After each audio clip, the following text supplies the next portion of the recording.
members, welcome. As you can see, I am not at the club. I'm not even in the same state. I'm up here in the beautiful mountains in North Carolina on what we would call one of our more typical days that we've seen here in May. We've got just a nice drizzle falling, no sign of the sun at all, and nothing but clouds covering the sky.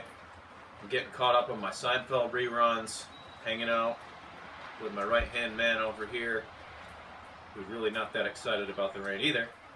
But I thought to myself, how can I work on my golf game when I'm out here? Because we're always trying to stay sharp.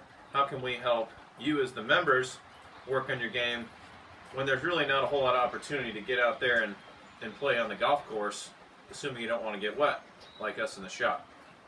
Our rain gear still has the tag on it, if you'd like to see. So my thought was putting. Obviously putting, you don't need to make a full swing. You don't need a whole lot of space.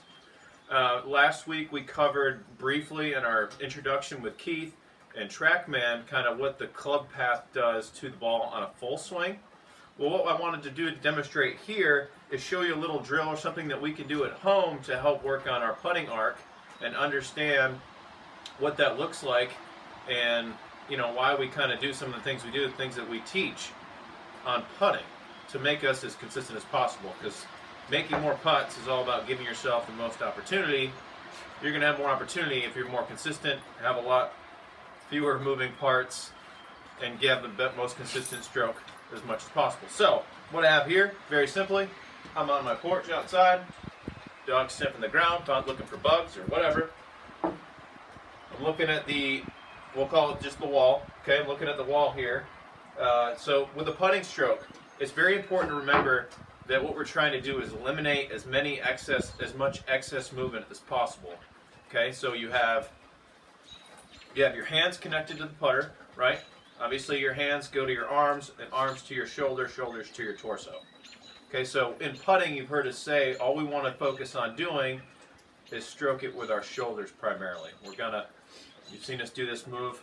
If you haven't, if you're standing straight out, kind of pulling those elbows in. Okay, so the inside of your elbows connects to this part of your torso, okay, kind of your armpits. You feel a little pinch inside your armpits, and then as you do that, you should feel a little pinch at the top of your spine right here. Okay, so what that's doing is that's connecting our arms to our torso, and as we move our shoulders, if we maintain light grip pressure, keep our hands quiet, that's going to allow that putter to move back and through very smoothly. Okay, so what drill we want to work on here today, again, this can be 2 minutes, get up, grab the putter, just stroke it, 10 minutes, whatever you have time for. Right now we have tons of time to do this, okay? So if you set up with your putter, okay, the outside head of the head should rest along the wall, all right? Club face should be perpendicular to the wall, which would make it square to the target, all right? So if we set up with the putter head perpendicular to the wall and just touching, we want to ensure as we get in our good posture, right? We feel this connection up here, that putter head, we're not going to go straight along the wall because we're not standing directly over it, right? You notice our body and this putter is angled slightly, okay? So if we're not manipulating our hands, that putter should ride in to the balls, back at the wall, and then you're going to pull it back in. So we call that an end-to-end arc. You've heard a lot of folks talk about straight back, straight through. Okay, that still should have some arc inside to inside, again, because that putter is not standing straight up. It's not legal for it to, and we're not straight over the golf ball. So if we were like this, all right, that putter could work straight back to straight through. What we want to see, it's a slight arc, okay? If this putter is at 70 degrees, we're going to see 70-degree arc, whatever that calculation is, right, Huck? He knows. He's a smart dog. Okay, so we're going to take the putter back, bring it in a little bit, so it should come off the wall, coming back.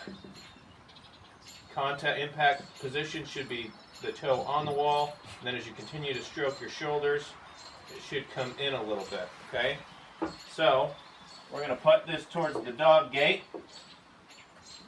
Keep him from running away. He may chase this. He loves ball toss. Watch out. He absolutely loves it. So we're going to go in, impact, and in. Obviously, I didn't roll these this morning, so it's a little bouncy. So that's just something I would encourage you, we all would encourage you, you know, as we're enjoying these dreary days. Get up, grab your putter, put it up against the wall, okay? Putter stance, we want to make sure that putter's a little more towards the front of our stance, so kind of that front third, so to speak. So as you notice also, my head is almost touching the wall. This window won't let me do that quite, so my eyes are over the ball, okay? Getting in my posture, so you kind of see as I'm pinching back here. Back, in, impact, the putter would be just touching the wall, back to in. And then as you get comfortable with that, you know, start really slow. Don't let your hands manipulate the putter. Okay, and then we're going to get a little faster. Alright, doesn't have to touch the wall, but as long as you're working in, out to the ball, back to in. So notice my hands and arms aren't moving at all. It's just my shoulders. Boom, boom. Okay, try different lengths of arc. Back and through. The back stroke should be about as long as the the forward stroke. Back, through. Okay? Longer, longer. Okay? So these are some things that you can work on at home. Obviously, ideally, we'd work on this on the golf course. When it stops raining, we certainly can do that. I think maybe by Tuesday, we'll get out of this rain pattern. Look forward to seeing you out there. Give us a call. Let us know if this is working for you. If you need any help, we're happy to help as well. Do some personalized one-on-one videos. If it's raining, we can show you the same stuff from the golf shop, from the office. Come by and see us in the shop. We got some more stuff from Yeti that just came in. Obviously, there's a lot of activity out there on the lake. You need to keep your drinks cool. On the boat, look forward to seeing you at the club. Take care.